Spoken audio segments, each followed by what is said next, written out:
ক্যান্সারকে নির্মূল সম্ভব? ক্যান্সার একটি ভয়ঙ্কর নাম, কিন্তু বিজ্ঞানের অগ্রগতির ফলে আজ আমরা অনেক ক্ষেত্রে ক্যান্সারকে হার মানাতে সক্ষম হচ্ছি। ক্যান্সারের নিরাময় কি পুরোপুরি সম্ভব?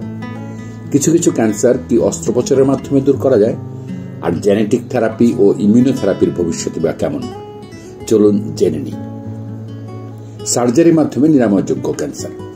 কিছু ক্যান্সার প্রথম স্টেজেই ধরা পড়লে অস্ত্রোপচারের মাধ্যমে সম্পূর্ণভাবে দূর করা সম্ভব।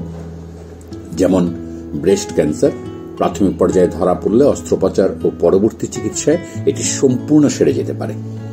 প্রোস্টেট ক্যান্সার যদি এটি শরীরে ছড়ানোর আগেই ধরা পড়ে তাহলে অস্ত্রোপচারের মাধ্যমে নিরাময় সম্ভব। কোলন ক্যান্সার প্রাথমিক পর্যায়ে ধরা পড়লে সার্জারি ও কিছু ক্ষেত্রে কেমোথেরাপি দিয়েই ভালো ফল পাওয়া যায়। স্কিন ক্যান্সার, মেলানোমা যদি এটি খুব গভীরে না যায় তবে অস্ত্রোপচারই যথেষ্ট।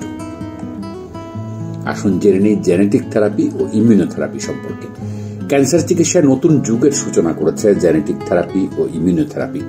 জেনেটিক থেরাপি এতে ক্যান্সারের কোষের জেনেটিক মিউটেশন সংশোধন করা হয়, যা রোগ নিরাময়ে গুরুত্বপূর্ণ ভূমিকা রাখছে।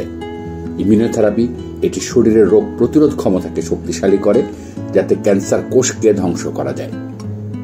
ভবিষ্যতে ক্যান্সার চিকিৎসার সম্ভাবনা। নতুন ওষুধ এবং গবেষণার ফলে এখন অনেক ক্যান্সার দীর্ঘমেয়াদে নিয়ন্ত্রণ করা সম্ভব। ব্যক্তিগতকৃত চিকিৎসা বা প্রিসিশন মেডিসিন রোগীর জেনেটিক প্রোফাইল অনুযায়ী তৈরি হচ্ছে। ক্যান্সারকে সম্পূর্ণ নির্মূল করার জন্য বিজ্ঞানীরা প্রতিনিয়ত কাজ করে যাচ্ছেন। ক্যান্সার মানেই মৃত্যু নয়। সঠিক সময়ে রোগ নির্ণয়, উন্নত চিকিৎসা এবং স্বাস্থ্যকর জীবনযাত্রার মাধ্যমে আমরা ক্যান্সারকে হারাতে পারি।